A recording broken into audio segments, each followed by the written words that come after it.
Hello, welcome to the Housecast. We've got a slightly interesting episode tonight because we're doing it live. We're in person, which is a rarity. We have a very special guest and only two hosts. And not the regular host, as you can hear from my high-pitch whines, rather than Jez's dulcet tones, I guess. So Jez isn't here, Gaz isn't here, Gav's not here. Me and Joe Beneduce are. How are you, Joe? I'm good, thanks. Fantastic. Excellent. Gav's been suspended pending investigation. Can't tell you why. Gary's got no signal. And Jez is being fitted for a walking frame. That's why he's not here. Well, I mean, yeah, we'll have to run with that. We've got a very special guest. We've got the first team captain on the back of his exploits from the weekend, and a fantastic win for the first team, and a generally great weekend for the club, for all the teams that were involved this week. So it was a really pleasant weekend. So Ben, hello, how are you? Good evening, Joe. Yeah, very well, thank you. Glad to be back. I'm glad you finally got somebody on who can answer all the questions about what the pitch was like and the conditions were like. Instead of asking you, Joe Martin, it's been painful. But yeah, no, good to be back. Good weekend. How are you feeling physically? Do you know what? The body's not too bad. I have had Jack Sim round just before coming round here tonight. He's been in every nook and cranny of my body, quite literally, but not too bad body-wise. I've been a bit tired. Didn't sleep great Sunday night. A bit restless still last night, but yeah, powering through. But body's okay. Good man. Brilliant. So I mean, we might let's start on the game from the weekend. It was quite a remarkable match to be involved in. Definitely to watch. What were your initial thoughts around the game, Ben? Norden are a good team. A good pro, some good amateurs. How were you thinking in like the run build up to the game and the kind of setup? Yeah, they're obviously going reasonably well in the league. They've seen a few changes over the winter, lost a few players and brought some players in since we played them at the start of the season. And obviously the pros arrived as well. So yeah, apprehensive ahead of the game, given the fact that their professional is a former Test cricketer. And our track looking pretty flat, the outfield quick, so yeah, eager to win the toss and bat. I wouldn't have liked to seen them get the opportunity to bat first and him get in and get a score. But yeah, every game feels like a big game at the minute, doesn't it? Given the position that we're in, we've been very open and honest in the changing rooms about the league table and where we are, and every game feels like a big game. Yeah. I agree with that. There's a little, and I know for me, I'm not sure about everybody else, but I know from my perspective, I really think about the games at the weekend and the matchups and where we're going to be, and it does it. I do get really nervous and that's I'm worried about. I think so, providing it doesn't go too far where, I'm a disaster, which was close this weekend. I think you should look forward to nerves. Because it means that A, that there's something on it, and B, that it means something to you. I mean, I bet the teams in the middle of Division 2, I bet they're not nervous like you boys are. But did you get nervous a lot? Oh yeah, all the time. But yeah, like I say, you've got to almost see it as a positive, and I still do that at golf now. Do you? If I'm nervous over a shot, I think, well, I won't be nervous if I were 10 over par. Yeah. I'm only nervous because I've done well up until this point, and there's a lot riding on this, so let's get on with it and accept it. Yeah. You've got to embrace that, I guess, haven't you? Exactly. And use that to your strength. Yeah. I think interesting on the toss and stuff, Ben. Obviously, we won the toss and we batted first, and we get off to a great start. You and Jonny opening the batting. In that kind of first 10 overs, what are your thoughts initially? What do you reckon? Well, it was Maxud, weren't it, who opened from the park end, and we faced him early on in the season. He's actually a tricky customer. Yeah. Quite tall, hits the seam and hits decent areas, and I think he's played first class cricket, maybe even international cricket. I sort of heard on the grapevine at the weekend. Don't know how true that is, but he's definitely played first class cricket. So that first over from the park end, first couple of overs from the park end were quite tricky. And then the lad who opened the bowling from the car park end, not faced him before, Taylor, he's a young lad, runs in pretty hard, and he was sharp as well. So I'm always, I mean, it's probably pretty obvious from the way that I play, but I always like an early boundary that settles me down a little bit. I didn't really get that straight away, I was made to work for a couple of overs. Then the young lad Taylor dropped a couple short and sort of got me going. And Jonny was sort of still finding his way a little bit, I'm sure he won't mind me saying.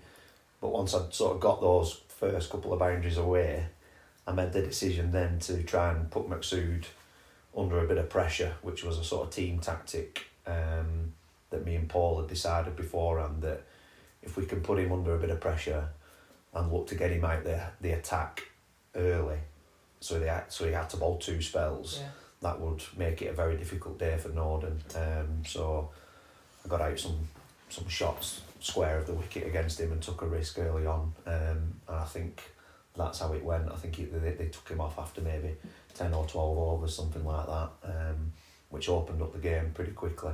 I mean, that the kind of mindset you talk about there, where you essentially trying to open up the game, aren't you, and take the game forward. You and Jonny play very freely, both in a similar way, I would say. Yeah. Really, aggressive, and you take the bowlers on. Mm-hmm. I'd say there was probably an imbalance at the weekend in terms of, I wouldn't say scoring rates, but probably scoring rates, and probably the roles that you and Jonny were playing. Mm-hmm. Is that something that you kind of acknowledge when you're out there batting, or is it just that's the flow of the game and that's how it's going? Yeah, probably a little bit of both, right. and it flows differently from week to week. We are similar-ish players, I guess, at times, but I think it'd be fair to say that Jonny's more of in my opinion, more of a natural ball striker.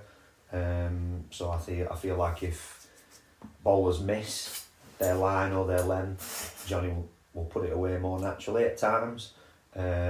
Whereas over the last couple of years, when I've been doing some work with Dan, I've started to look at the field a little bit more and try and manipulate the field in that sense. But both can work on any given day, or Jonny could just set off like a train. And it might take me a little bit longer to get going. But yeah, it was clear on Sunday morning. Jonny won't mind me saying that it flowed for me a little bit sooner. But we have honest conversations around that with me, Dan and Jonny, that if it doesn't flow, there's no need to panic. It will come, and it's okay for the other guy to just keep going. And me and Jonny have great chemistry when we're out there. We have a good understanding of each other's games, and neither of us really panic when one's going quicker than the other. No, I mean, it does seem that Jonny actually sort of could see how well you were going, and then sort of anchored and came in and just carried on batting, and as you said, it probably wasn't as free flowing as he usually is, but kind of kept scoring, kept getting you on strike really, and you carried on playing, which I thought was particularly impressive of Jonny, alongside your ball striking on that day as well. Yeah, definitely. It's horses for courses as well, isn't it? You come up against different attacks, different bowlers. As you said earlier, we might look similar-ish at times in terms of when we're hitting the ball hard and straight, but I think it's horses for courses and different bowlers bowling different areas, and it might be fair to say that Maksud, who's bowling medium pace but looking to land the ball in the same area pretty much every ball, might suit me when I'm looking to manipulate a fielding position, because I'm sort of second guessing where he's going to land it, and I'm fairly confident in where he's going to land it, so I don't see it as a massive risk. Whereas, for another example, when people are bowling spin at Jonny, You know, he can be very destructive, can't he? And the way he hits the ball over sort of wide, long on, he punishes everybody, doesn't he? Whereas maybe that's not my game quite as much. Sure. I'm interested in the role as captain for you when you're batting or opening the batting, because obviously I've been a captain, but I've never scored that many runs in it. I think I might score that many in a season about 3 times. Where's your head at when you're going and you're going through the gears and you're building up to a milestone?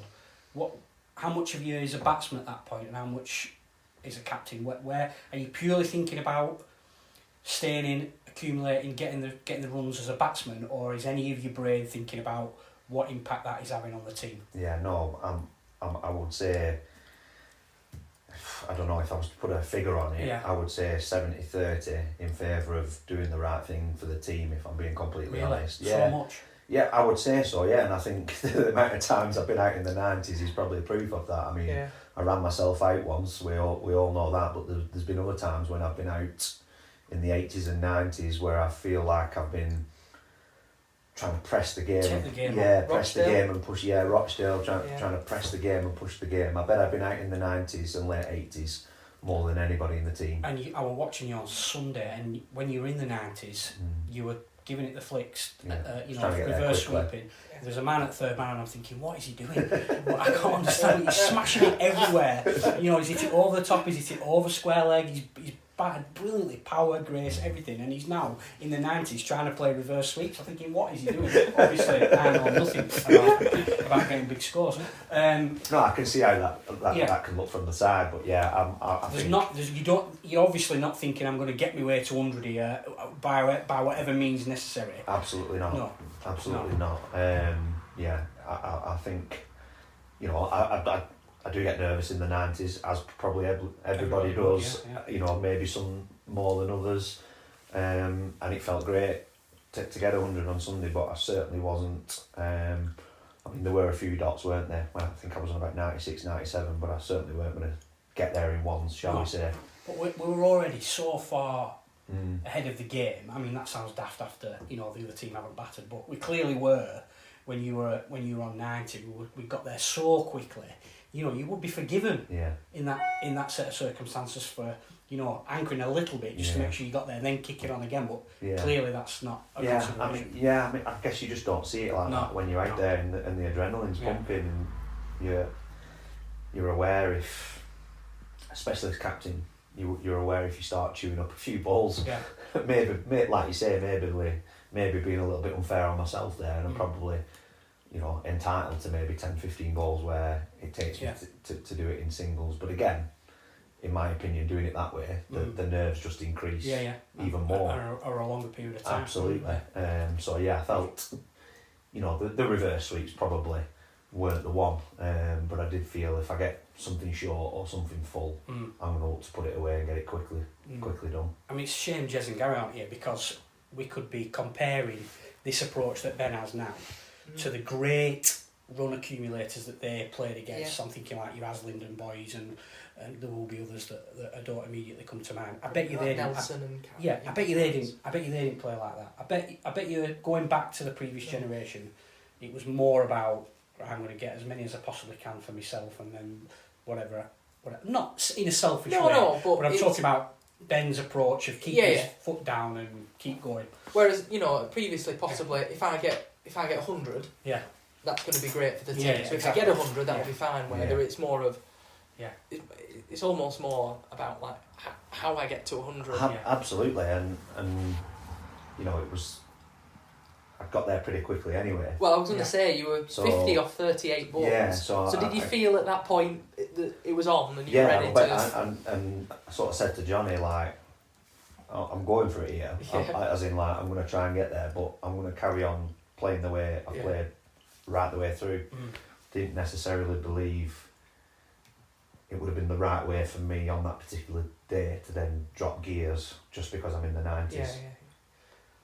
Okay, and then what about the next landmark that do you think about 150 or not really? It's not really a celebrated landmark, is it? All the nerves are gone by this point. You're just enjoying yourself. I think I did a couple of boundaries before getting to 150. I did have a little look and realise I was one more boundary away. So I think I got one through extra cover off Taylor, and I knew I'd got it, so that was nice, and I knew that was 150. But yeah, it wasn't really something that I was thinking about, but I was into. I mean, it's done now, isn't it? But I was into make a big and not just put one up in the air after getting to 3 figures. And what about Johnny's 189? But did that come into your mind at all? So I knew I was close. I've got to be honest, because my adrenaline was pumping that much. I couldn't remember what it was. Right. I couldn't even remember what mine was. Okay. I know that sounds daft, but you're all over the place. Yeah. So there was a round of applause when I got past, I'm now presuming 175, but I couldn't remember at the time. In all honesty, when I was getting to 160s, I was thinking to myself, try and get a double ton as quickly as you can. Yeah. Because I'm blowing out my backside. And I've got a job to do in the second half, and I would never just throw my wicket away to go and get a break. No. But it was one of the hottest weekends of the year. Yeah. So it was trying to get a double ton, but do it quickly. Yeah. You just sort of taking a step back from there to when you actually got to 100. Yeah.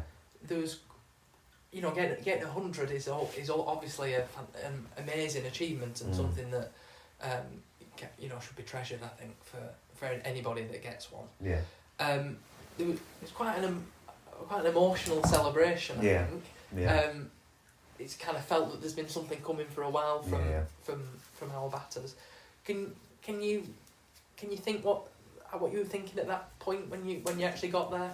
Yeah. No, I think when I've got 100 in the past, it's been, a little bit more subdued and sort of calm and taking it all in and just taking my lid off. And I guess it was just a bit of a roar of frustration of starts for myself. As we touched on previously, I make no secret of it. I've been out in the 90s probably more than anybody, and whilst I'm, when I've got out in the 90s, I've been getting out trying to press the game, but it's still equally as frustrating individually when you go home and you sit and you think about it at night. It does matter, of course it does. So I think it was that more than anything, just the fact that I've been going pretty well, not got the big scores I would have liked, thrown it away a couple of times in the 90s, felt hard done by the weekend before on the Saturday. Yeah. Didn't particularly agree with my decision on the Sunday. But just been batting really, really well. Yeah. But just not prolonged it. So yeah, I think it was just letting that frustration out and really enjoying the moment. I think in front of a big crowd. Yeah, it was. I've worked hard a lot on my game with Dan the last couple of years. He's put a lot of work into me to get me to believe, even though I've done something similar to this in the past, no disrespect to Great Harwood, but that was, a few years ago against weaker opposition, if I'm going to be brutally honest. This was a Premier League team who've got a former Test cricketer playing, so it just felt a little bit more special, I guess. And a typical batsman, I'm fairly aware that it was chanceless all the way through. It was amazing to watch. And done at a fair lick. So I guess in true Johnny Bairstow style, it was a bit of a roar and a celebration. I mean, it's fair to say, Joe, I think, we wandered around a couple of times together. It was amazing to watch both you and Johnny bat at the same time. I actually would say it was pretty chanceless. I can't remember a drop catch or a particularly close LBW or anything like that. I think it was a really remarkable innings to see. And I walked all the way. I walked pretty much round the ground the entire first innings, and I stopped with Graham for a bit and a few others, and the feeling around the ground was disbelief. They could not believe the start that we got, and to be whatever we were after 25 overs, the people just like laughing and joking and saying, imagine having to field in this. Imagine, you know, we've got 200 and how many, and there's still 25 overs to go. It's ridiculous. Just to pull you back on something that you said there about Great Harwood, and you rightly point out that Norden are probably a level of opposition above Great Harwood. Yeah. But you've got 4 Lancashire League hundreds now. 179, 175, 144, and 108 not out. So even the one that's not 109 not out. Sorry, even the one that's not massive, you weren't even out. The other 3 are like massive innings. Yeah, you know, really significant scores. I don't know what point I'm trying to make. I guess I'm just saying that, you know, once you get in and get there, then you always go on and make the batters pay. So that's absolutely. That's great. Yeah, it's really good. And batting with Jonny at the same, obviously Jonny got 100, batted beautifully as well. Yeah, absolutely. Again, a really big celebration from the both of you, and I watched it back on the stream, and you had a really big hug, and it was fantastic to watch. What would your assessment of Jonny's innings be? Obviously, it was amazing. Brilliant, absolutely brilliant.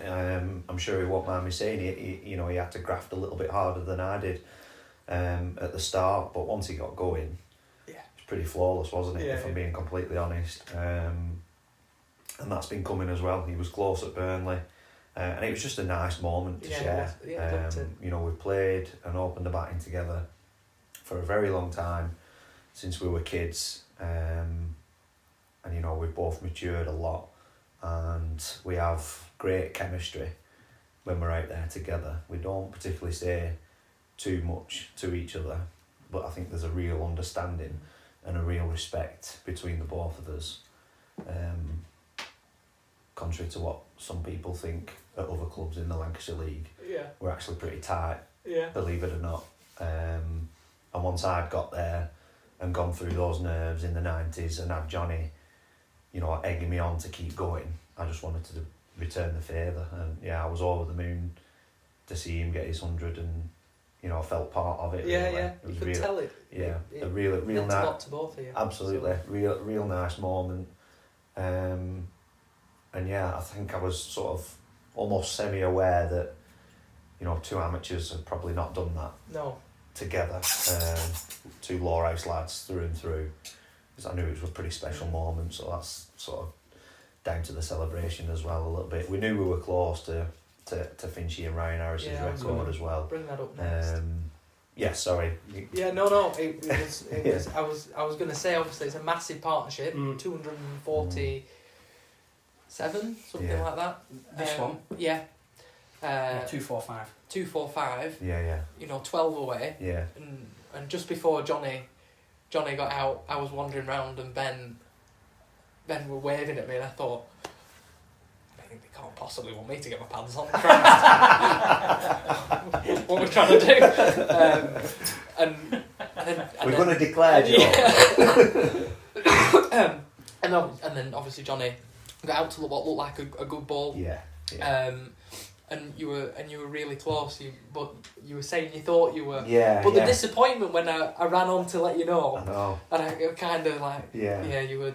We knew we were close. We thought it was 250 or late 240s. Yeah. So you know, these aren't things that normally come to the forefront of your mind when you're out there. But when you're so comfortable in a game, and you're both 100 not out, you can't help but think, well, we must be close to something here, you know what I mean? So we were sort of both saying to each other, let's make sure we get 250 here before we just port one up in the air. Yeah. Because we were fairly certain it was late 240s, but we were obviously wrong. But as it transpires, you know, obviously Ryan's gone on and played for Australia, and he was a professional cricketer. Yeah. Finchy, great player. But as far as 2 amateurs go, it was a pretty special day. Yeah, amazing. Really amazing to watch. I've had a quick look through at the other big scores in the league. I was wondering, you hit 34s on there. Yeah, Henry said that in that, didn't he, when we were having tea, and it had just gone really quiet. Yeah. And Henry went, you hit 34s in that inning. 34s. I mean, it's ridiculous. 120 runs in fours. I know. So I was thinking that must be a record. So I went through on the league website. You can have a look at the highest scores, all told. I think the highest score ever was your man at Greenmount. What's he called? The pro. Snyman. He got 240 against Accrington. Yeah. He didn't hit 34s. No, I think Michael Clark had a double ton as well. Yeah, again, you beat him for fours. The only one who I could find who got more than you was Chiggy at Baker. All right, okay. He has a big score against. That might be Accrington, maybe, I'm not sure. But he had a double 100 and I think he had 33 fours. Right, so he's the only one who's trumped you for fours. Yeah, interesting. But the rest of them, you've got them beat. Just on the hundreds by the in the club, obviously you've got 4 now. Frankie's got quite a few, and Johnny's got a few, and Blaise has got a few. There was a stat that Adam sent me from Paul Hargreaves, which is the first 2100s by Lowerhouse amateurs took 112 years. The last 21 have taken 21 years, which I think is remarkable, really, when you think about how that sort of climb and people, actively sort of climbing into that. I think the other thing that we should mention from that innings, Ben, is obviously went past 9,000 runs, which is a fantastic achievement. Have you set your sights on where you want to get to, or what that looks like in the future? I definitely like 10,000. You might get there. But yeah, to be the second person in the club's history to go above 10,000 runs, league runs, would be pretty special. And for those two people to be from the same family, I'm sure my granddad would be pretty proud. Yeah, I think so. That, definitely. Yeah. Let's do a bit on second innings, eh? Yeah, if we just a couple of if I go through a couple of stats first, yeah, sure. And then we'll go on, and then second innings. These are some that Adam has sent through. Highest amateur partnership, as we've already discussed. Yeah. Second highest club partnership. Ben's your top scorer. Highest club scorer that we've got. First time 2 amateurs have got centuries in a league game for Lowerhouse. Highest winning margin, 9,000 runs. Johnny's coming up to 200 league appearances on Saturday, and Hawkey's getting up to 300 caps as well. Excellent. So it was a remarkable first innings to watch. Especially because after you and Johnny got out, there was still a little bit of work to do. Right? There's still quite a few overs left. Yeah, it was surprising, really, wasn't it? How many overs were there left when I got out? 13, 14? I would have guessed at something like. Yeah. I'd have guessed at something like that. Because I think when you got to 100, I think there were like 25 overs left, maybe. But I think I said that to you.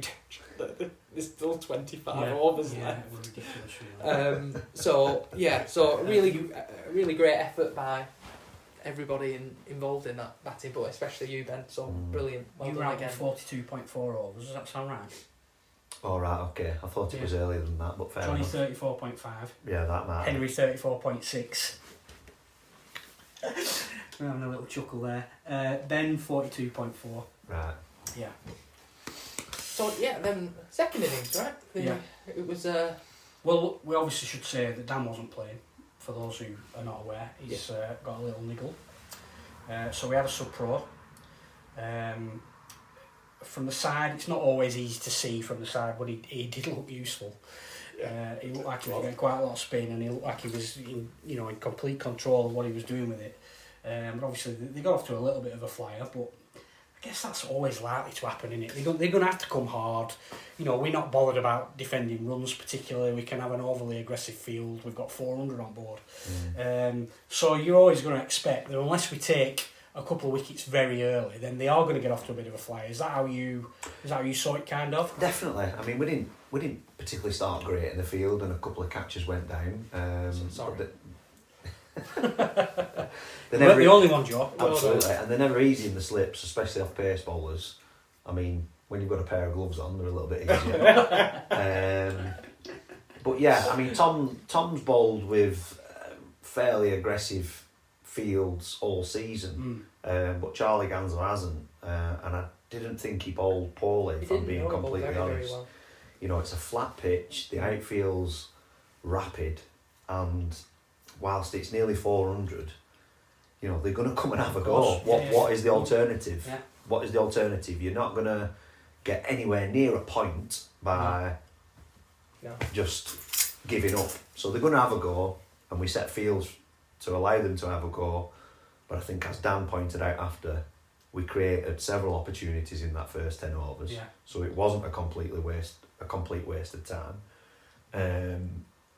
So yeah, we're just a little bit unlucky in that first 10 overs, a little bit untidy in areas, but yeah, no panic really. I mean, you take 1 or 2 wickets and that run rate's going to come rocketing down pretty quickly, and the pro comes on, and the pace of the game just changes, doesn't it? And he looked the part, didn't he? Oh, he did, yeah. He was a very confident chap. He was very sort of up for the fight, and before the game, before we'd even got 400 on the board, you know, came and spoke to me and Dan and said, "Don't worry, I'll bowl from that short boundary, no problem. Let the amateurs bowl with the big boundary." So that was really nice. Just what you want from a absolutely. And really clear plans straight away, didn't he? Definitely. You know,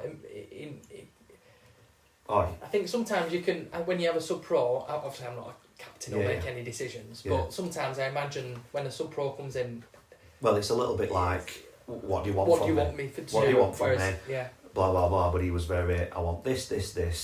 I'm going to bowl from this end, and this is what we're going to do, and this is how we're going to get them out. And, you know, you're dealing with people that have played professional cricket all around the world, so you kind of let them get on with it, don't you? Unless you see something blatantly obvious that they're making a mistake with. But no, he was a class act. I have heard of him before, and he was a very tidy bowler. Stumping looked sharp, Joe, from the side. Very quick, that. Yeah, happy with that. I'm very happy after a disastrous start to the day. Very happy. I think it's never easy. I mean, I've got a bad track record with some left arm spinning some pros, so it was quite nice to get a couple off him. Yeah. But I'm pretty pleased. Good. Yeah, and you've had a few close ones like that this year. Yeah, that all out. That, you know, if I'm being honest, that haven't gone our way. Yeah. I wouldn't say they're not photo finishers. No.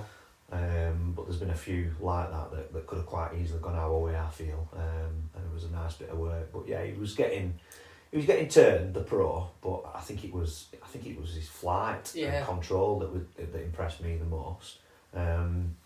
We still get the ball to spin and drop, but not just by bowling slowly. No.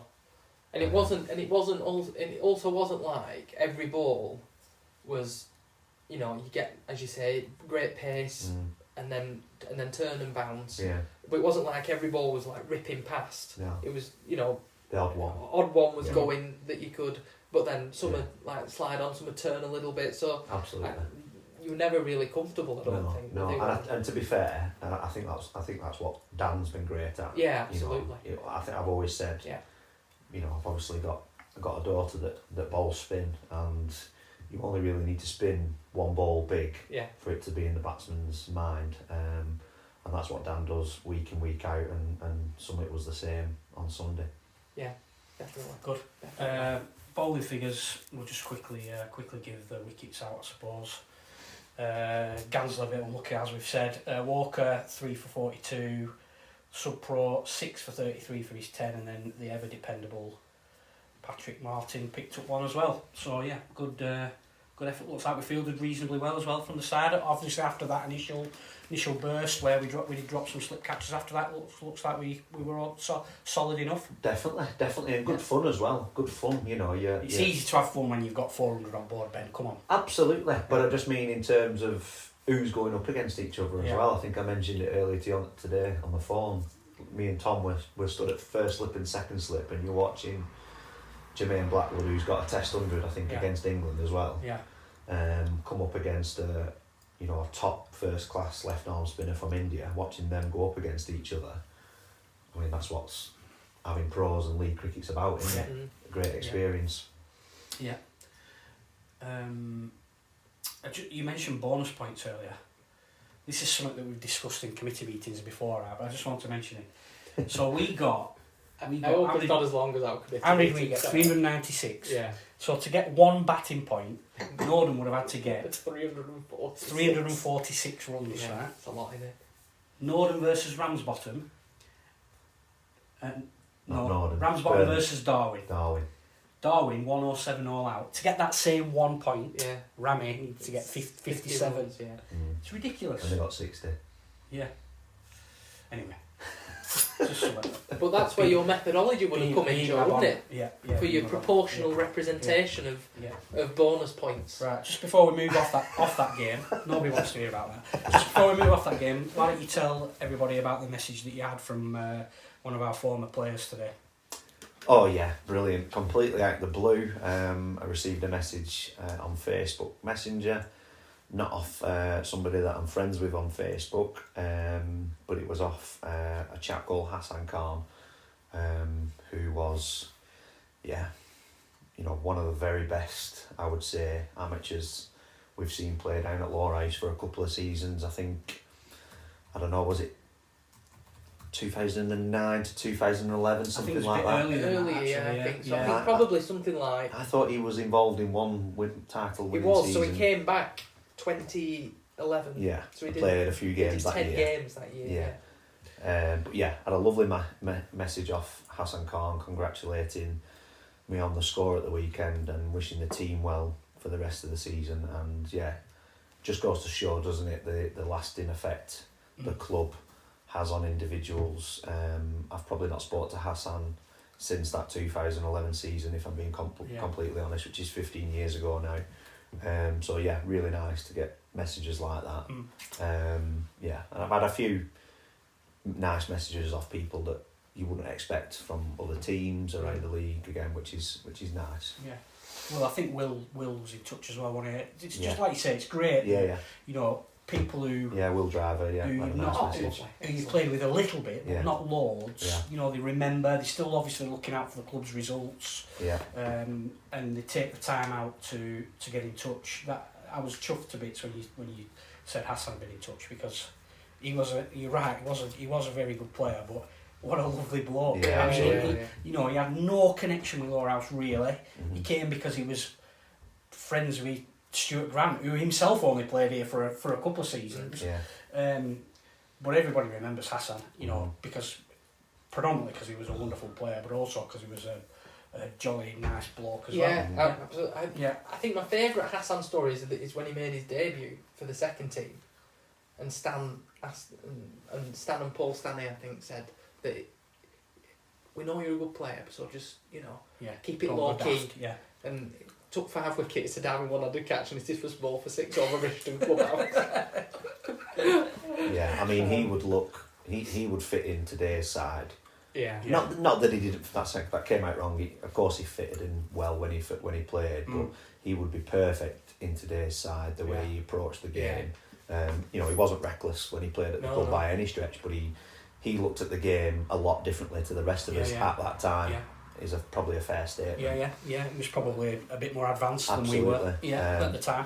First person I'd seen I'd seen ramp. Yeah. Hit one back over his head and different shots square the wicket. Absolutely. I think if you had him coming in at number 4 or 5 in today's team, he would fit in perfectly. Yeah, he scored 1177 runs in 40 innings for House. Yeah, fantastic. Which is pretty good. Yeah. And he was playing in an era where one bloke could still bowl 25 overs from one end. Yeah. Brilliant. Yeah. Tremendous. Brilliant. So what a great win. Yeah, superb. Really it was. We better do a bit on Friday night, I suppose, haven't we? We Friday. We forgot all about Friday night. We scored runs again. We won't go in as in depth into Friday night. Of course, I need toilet. Yeah, of course. I need a wee. Do you know where you're going? So yeah, Friday night, briefly. Obviously you're not captain of the T20 side. How have you found that, first of all? Fine, yeah. A blessing. Yeah, absolutely fine. Make no secret about it, it's not my favourite format ever. No. Just find it difficult after work sometimes, rushing around like an idiot. often feel strangely more anxious Really? on T20s than league games. Quite rushed, aren't you? Yeah. You don't have a lot of time to prepare and think you know, about. I am. It's a bit of a running joke, isn't it? I can be quite regimental, but I feel like I've got a lot better in the last couple of years in that respect. But yeah, I guess I just maybe like a little bit more time pre-game, just to get the head right. Usually all right once I get going, but yeah, pre-game, pre-T20, don't always feel particularly great, if I'm honest, and Friday was no different. No. So not having the captaincy, it's quite refreshing. Although I'm sure Paddy won't mind me saying I've helped him out a little bit last week in the preparation for that game, with a few things here and there, as has Dan and Paul. But yeah, knew it was going to be a full house. Yeah. Knew it was going to be warm. Didn't particularly feel great before the game, but you just got to roll your sleeves up and get on with it. Yeah. Ball well. Obviously, again, we had a really sub. well. We had a sub, and I thought, from where I was watching, he stamped his authority on the game in the second over. When he took that catch off Paddy to get rid of Tommy Robinson, it was like just like watching cricket on TV. He ran round to a very, very difficult chance, low down to his left, and just like picked it up and caught it like it was nothing. Yeah, and I was at short third man. Yeah. When Paddy was bowling that ball, so I got a perfect view of watching how he moved. And you're right, it just looked like it does on TV. Yeah. But from short third man, it never looked like he was going to drop it either. No. And he had a lot of ground to make Yeah. up, and he ended up taking it very close to the ground. Yeah. And he just slack. It was like Well, he was stood near the entrance onto the field where the changing rooms is, and when he ended up, I was pointing this out to Johnny. By the time he took the catch, he was in front of the sight screen. Yeah, made up a lot of ground. Look, we don't need to go into this game too heavily, but obviously we bowl first. Look like we bowl very well as a unit. The pro himself bowl well. Toxie, Paddy, Charlie, Paddy, and Tom all bowl well, and we look like we contain them really, really well. Harry Caton was the only one who looked like he was in danger of hurting us. Wasn't massively impressed with Von Berg, if I'm honest. He didn't look fluid at all. You look at his stats now. He's 31 off 43 balls in a T20 game, which is obviously not fantastic. I guess that's just a mark of how well we bowled him. I think we bowled extremely well. Yeah. I think they got the plans right. I think it helped where we were in terms of the square, because usually, obviously, our T20 group games we tend to play right at the top of the square, so I think it kind of limits where your bowlers can bowl. But because we were sort of more central, I think it just gave Pat and the decision makers more options of where they could bowl people, where you could rotate them, and actually you could almost have a proper bowling plan, couldn't you? Rather than saying, right, we need to protect that short boundary. Yeah.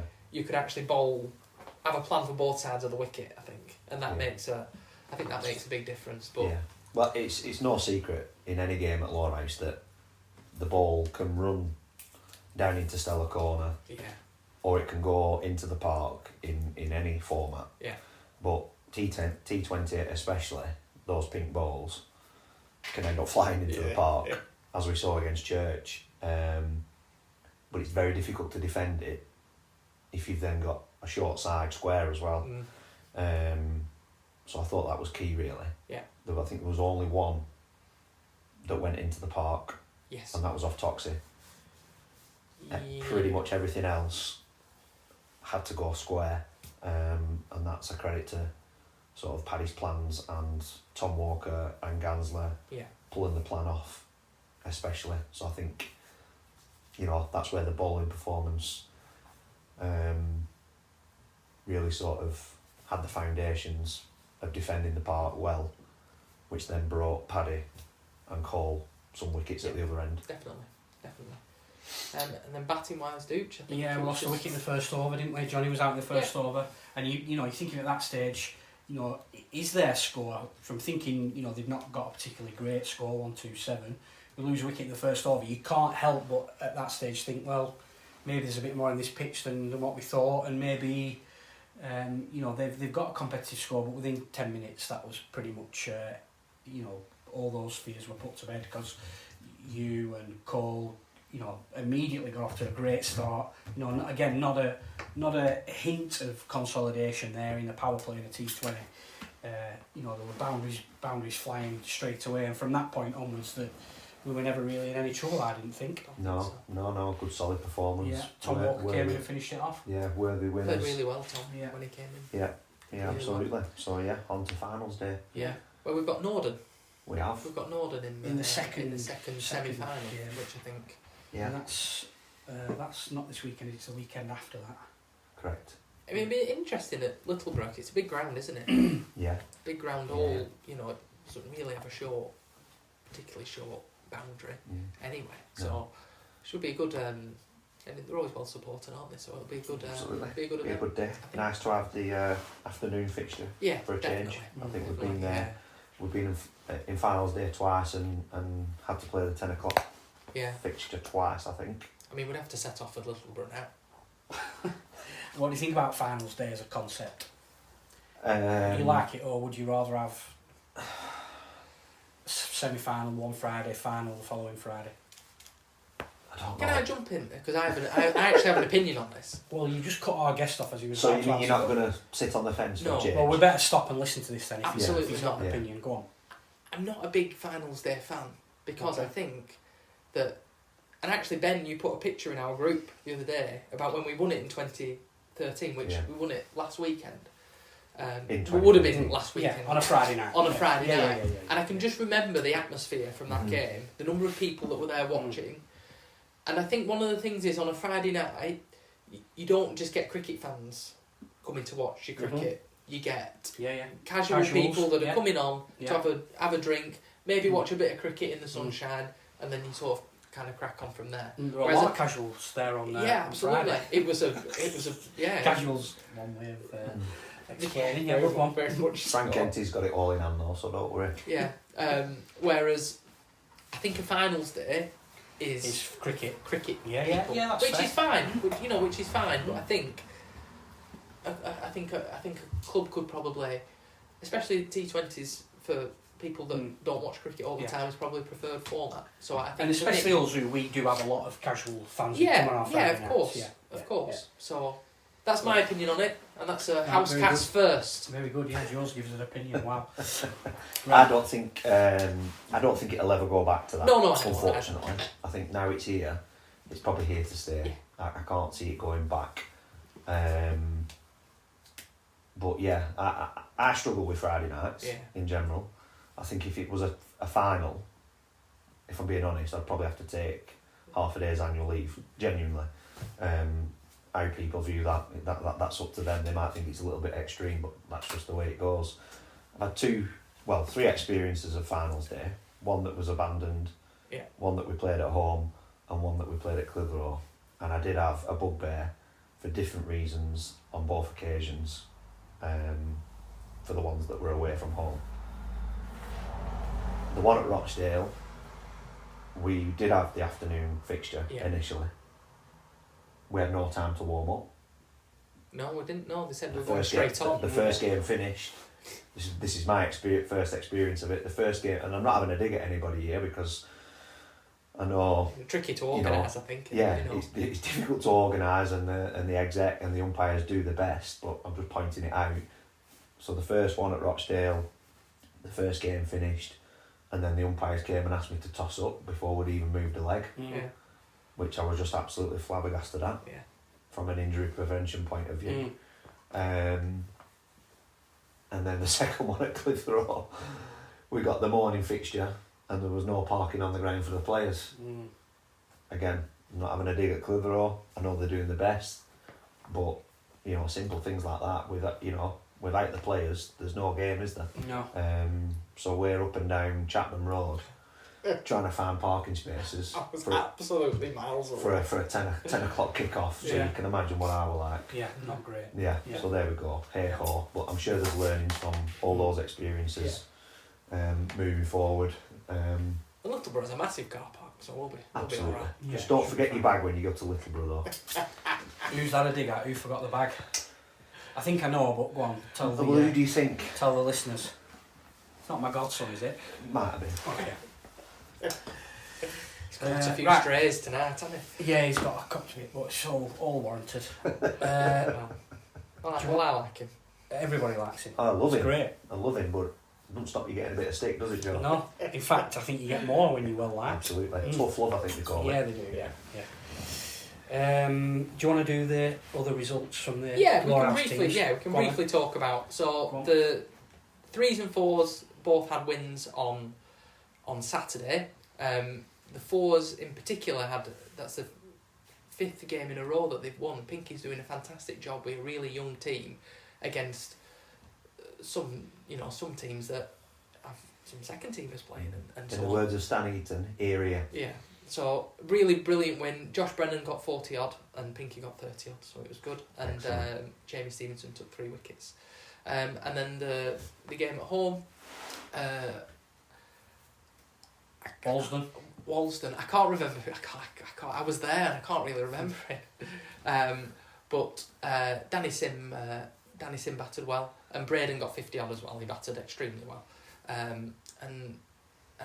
I think Robbo took a couple of important wickets, so that was excellent. That was good. So it was a good all round day on Saturday, and then on the Sunday the seconds got back to winning ways as well, didn't they? So that was a good return to form, and they bowled on a warm day, didn't they? And bowled Enfield out for 140. Comprehensive victory. Yeah, Did they win the top ball first?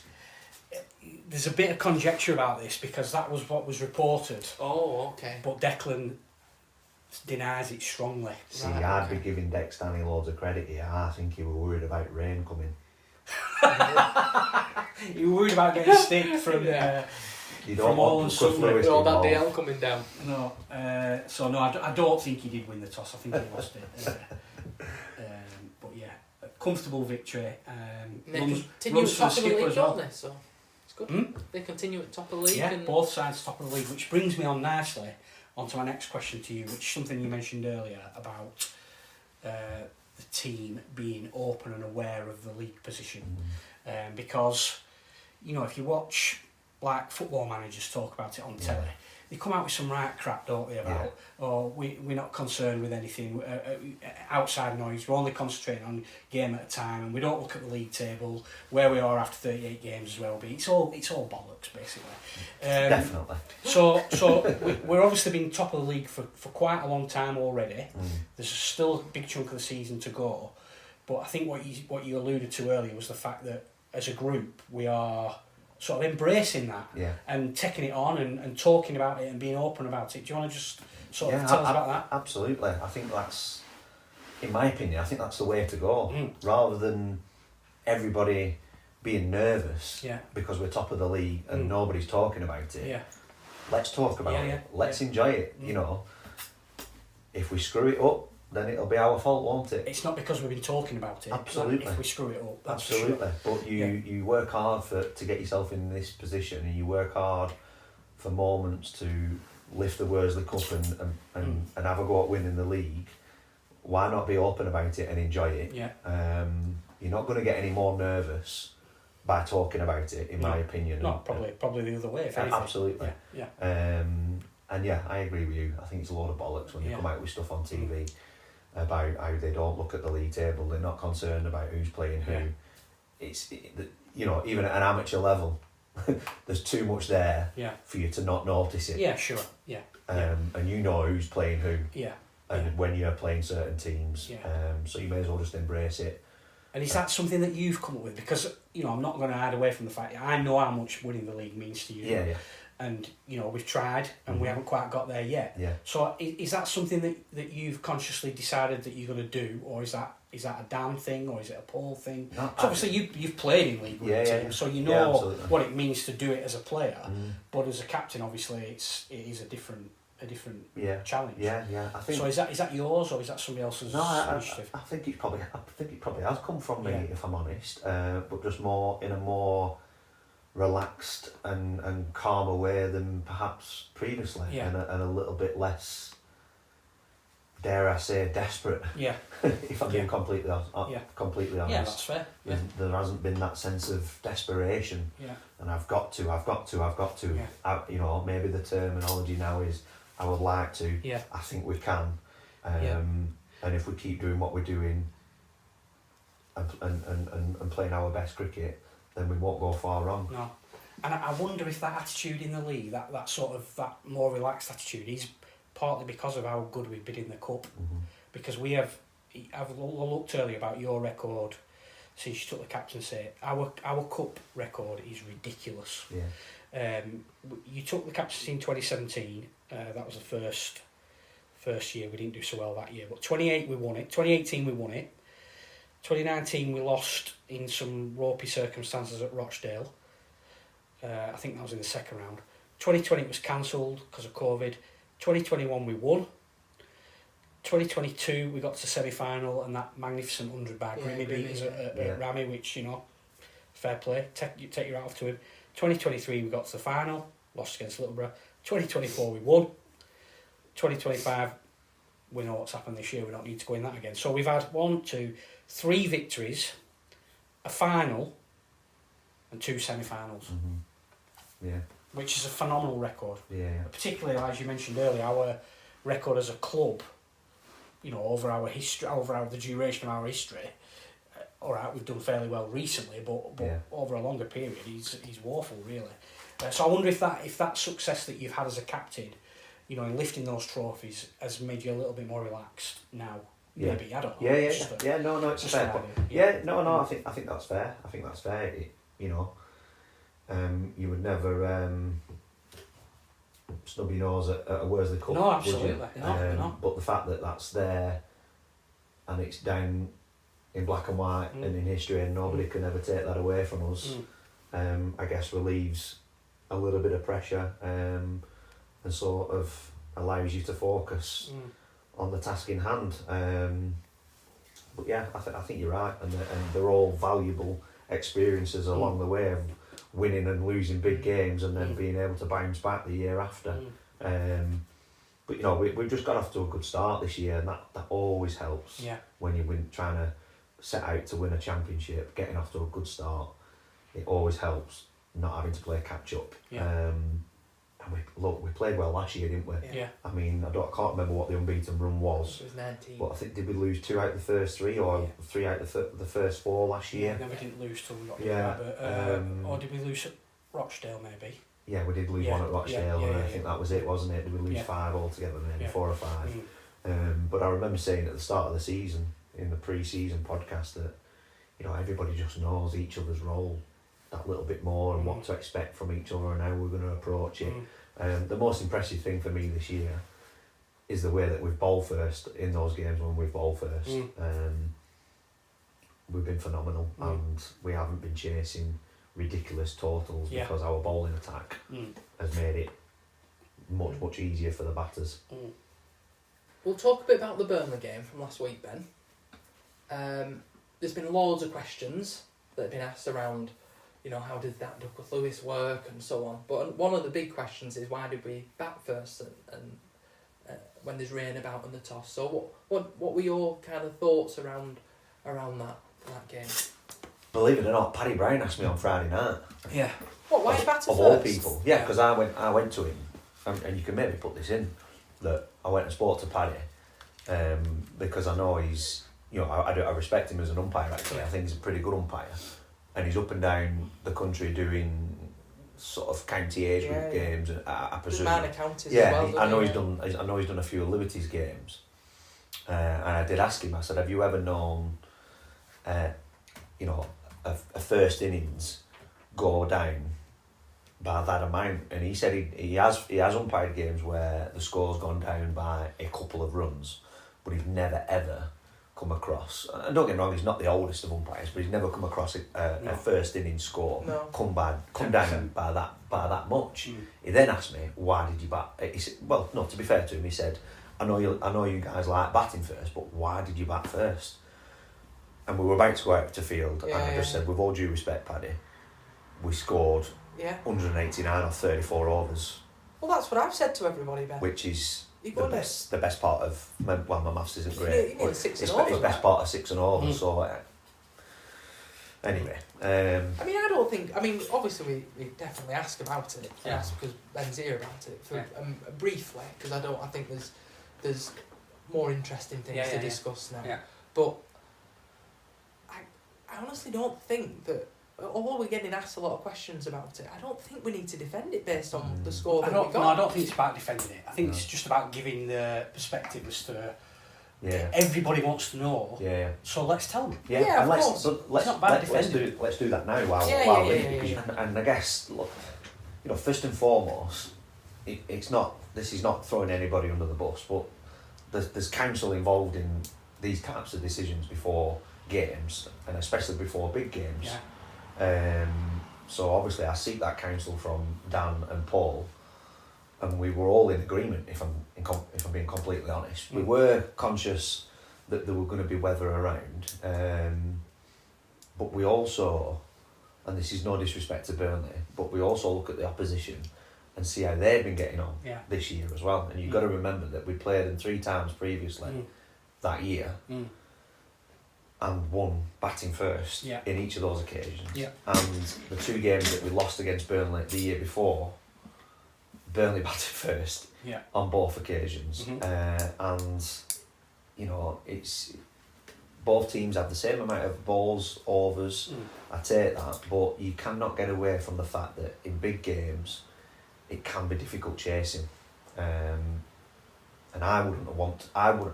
Regardless of Duckworth Lewis taking runs off us, etc., I would not have wanted to be chasing 189 off 34 overs against Burnley. No. Absolutely not. No. So for me, at half time, we're in the box seat on 100%.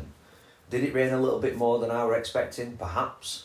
But ultimately, it was a sort of team tactic of what suits us on that particular day in a big game.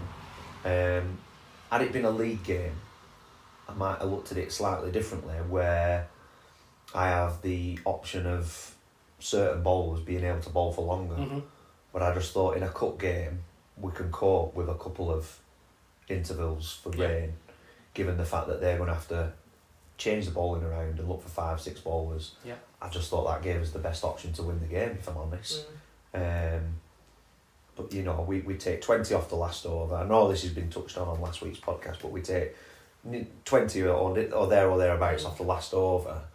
We've got all the momentum. There's been a bit go on during the game with certain players from our side and the opposition, and we're just sky high at half time. And you've still got a job to do, and that they're a good team. But 189 off 34 overs, I don't think there'd be a single team in the league who wouldn't have took that before the game. Yeah, agree completely. But you could feel the change in, I don't know whether belief's not the right word, but you could feel the change in atmosphere from the minute we walked off the pitch with that score to being told what the Duckworth Lewis score is, and being a bit disbelief and kind of, well, obviously that's not right. And then that being the score, you could. I didn't think we were going to lose, but you could definitely sense a difference in the kind of atmosphere in the team, that you kind of thought, this doesn't seem very fair. Absolutely. This is what's happening. And when they set off well, I probably made a mistake if I'm looking back. I'm usually at slip for the spinners. And all jokes aside, because I know Beneduce here gives me a bit of grief about slip catching. All jokes aside, with spin especially, I've got a pretty decent record. Yeah. But that was probably the worst place for me, given what had just happened with the score coming down. Yeah. With how much it did, and there were 2 half chances. In Paddy's first over off Cash Shaw, but my head was just absolutely all over the place. And you fast forward half an hour and they're 50 for none. Yeah. And it's game on. Which is 68 for none. Yeah. And I still backed us to win it. Yeah, absolutely. I did. And I think with 3 overs to go, they perhaps needed 9, 10 and over, and I still felt that would be enough. Yeah. But when you look at it and you break it down, whilst 10 and over is a lot, it's one big over. Yeah. It's one big over to the park, and that's exactly what they did. They timed it to perfection. We brought pace back on from the park. You might have done a few things differently.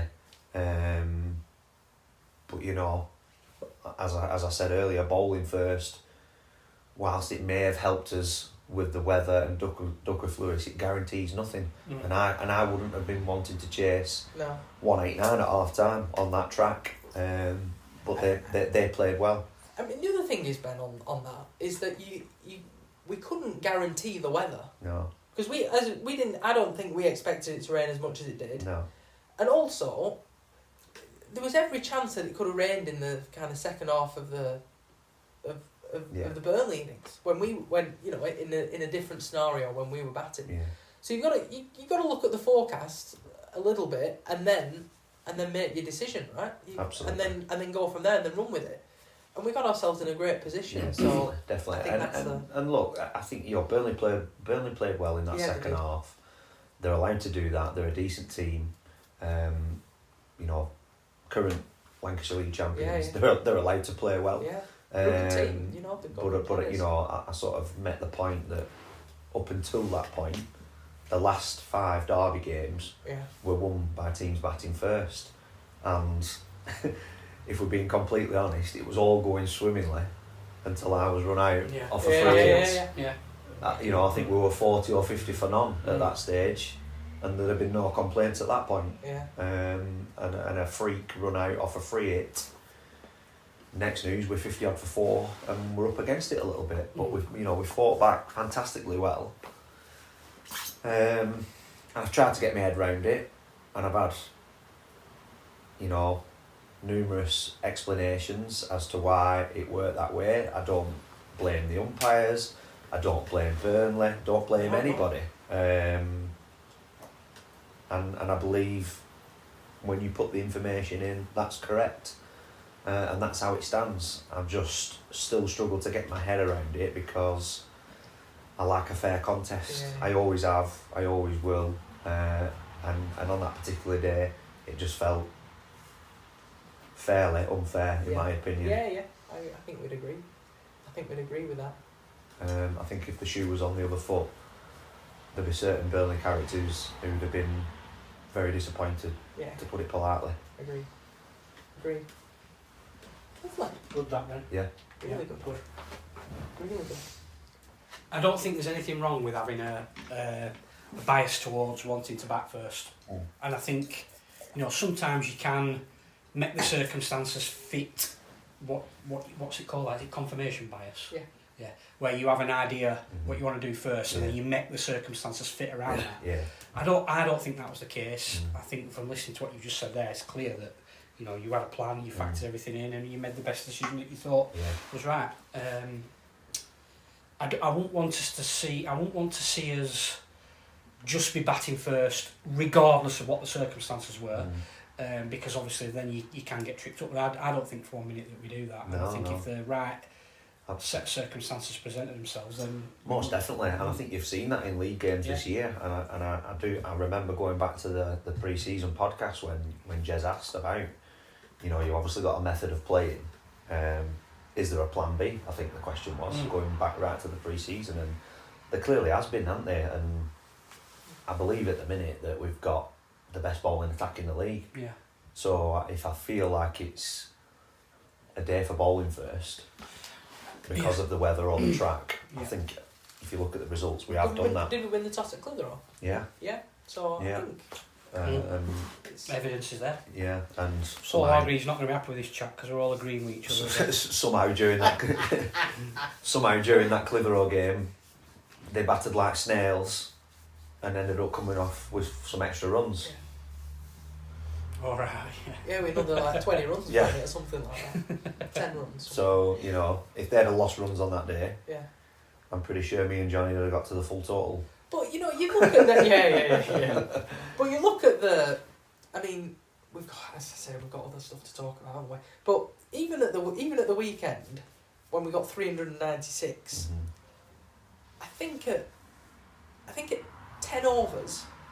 Douglas Lewis was saying that Norden needed to be at 44 to be up with because they were knocked down.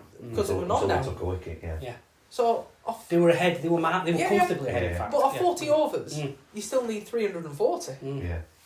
And look, I'm old enough, and so is Dooch, to have played in an era where the second innings was just off straight run rate, which was ludicrous. Yeah. And it's a much better system, and I've never really picked up on it being unjust, in my opinion, up until last Saturday.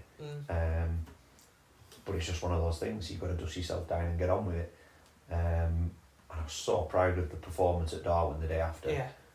You know, I know Friday night was rained off, but we all turned up and we all warmed up. So it was basically a triple header. Everybody's tired. I'm tired. Nobody slept. No. Even Joe Martin's not slept. Up at 3-4 o'clock in the morning. Nobody slept. Everybody's tired. But the performance that he put in at Darwin against a good team, was brilliant. Great way to bounce back. Yeah. Are we going to move to questions, or have you got anything? Yeah, we've got some listener questions, which are exciting, isn't it, Joe? Yeah, very exciting, yeah. I can't vouch for the quality of these, because obviously, these have come from... Some of them aren't even questions. No. Merely comments on... They have been submitted, so we're going to read them out. Okay, so the first one's from Adam, so this should be sensible. How do you wind down after a knock like that, especially as captain? And he said, how do you wind down /field? So obviously first innings you've got to go out and field. How do you wind down, especially if you're captain? I know you talked a bit about this before. But... Yeah. Well, I mean, everybody who was watching on Sunday was probably seeing I was moving in the field, which wasn't particularly great. You look like Matt Stanley.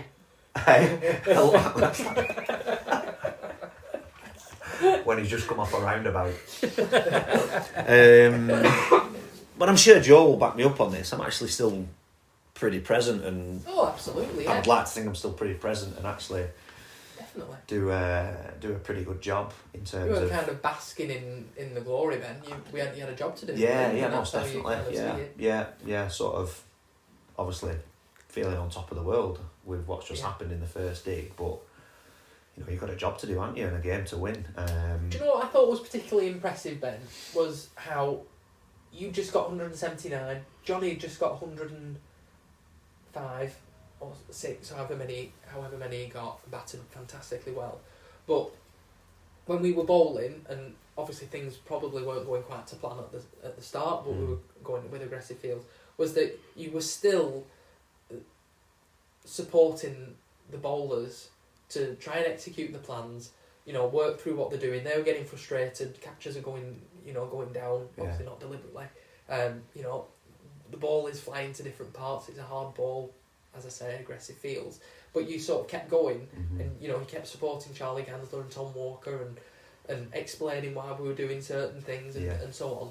So actually kind of taking yourself out of that batting innings and like changing your hat from batter to captain was particularly impressive. I think it's quite a challenging thing to do. I think I do, quite, I'm reasonably fit physically, should I say. I can get by. I could probably do with getting a little bit fitter at times, but I sort of pride myself on, even when I've blown my top with whatever, in whatever game, I pride myself on knuckling down and having the sort of headspace to continue with the task at hand.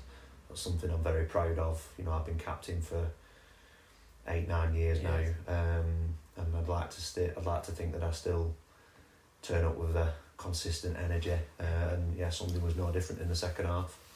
But in terms of winding down in the evening, it's very difficult, if I'm honest. Very difficult. I mean, I'm not the best of sleepers after a game, in a game where maybe I've just done okay, or we've won and I've done nothing.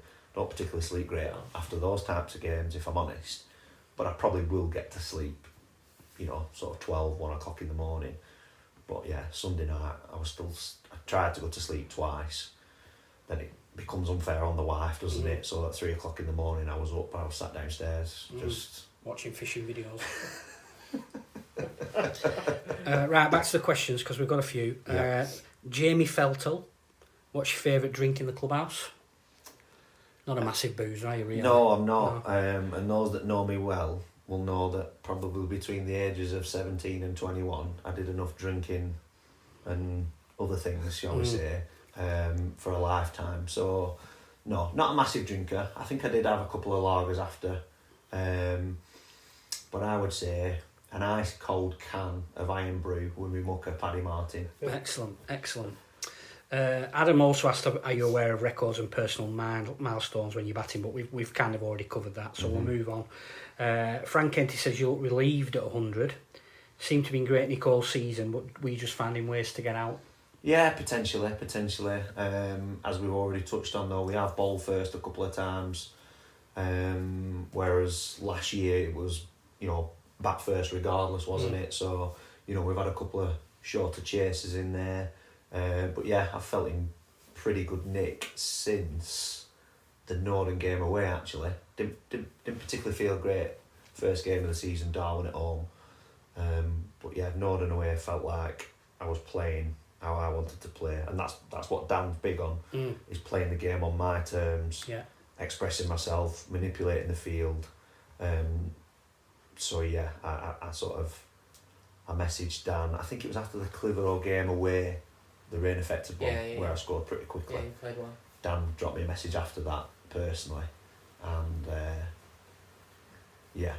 not to sort of be wise after the event, but I did say to him, I feel like I've got something pretty special on the horizon with the way that I'm going. So yeah, good, very true, good. Right, Dan Statham, our overseas supporter, I think he's in Prague, isn't he, Dan? Dan in Prague. Yeah, he's asked two, but I'm going to ignore one because one's about Burnley, and we don't really want to talk about them. But his other one's a good hypothetical question. He says, if the Lancs League bring in a new rule where siblings can't play in the same team, you had to pick a Martin brother to keep, who are you going to pick? To keep or to keep in the team? Keep in the team, yeah. I don't think you have to kill one of them. Yeah. Right, okay. Yeah, you just have to pick one. You can only pick one in any game. Which one are you going to pick? And it says brother there. Yeah. Well, he actually says pick a Martin. Yeah. But let's assume we're not including Alex in this. Because I think she'd score more runs than both of them.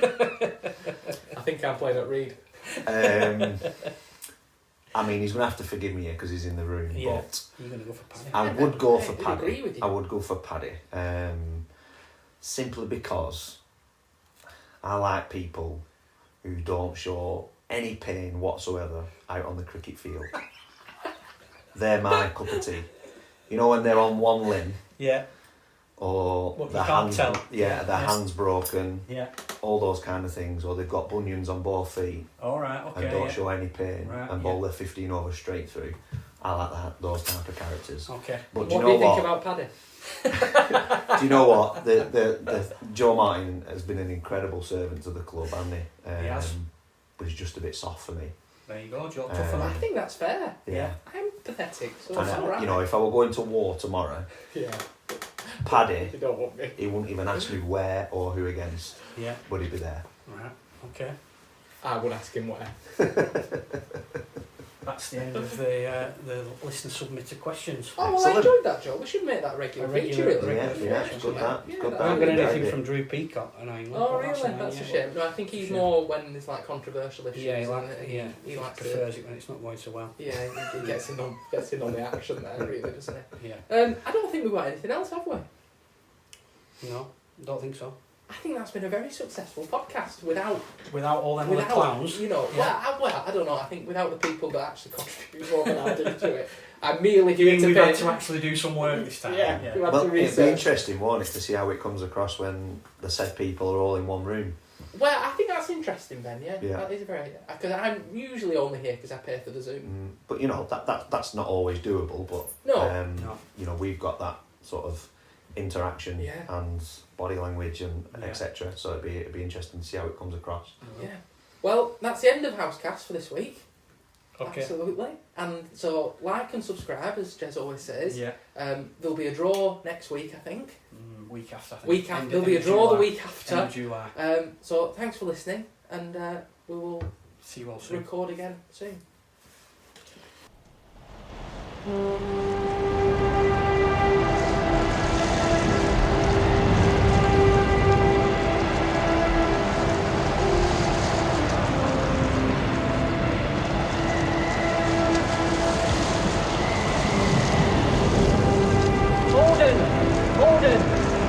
send for House to save the house.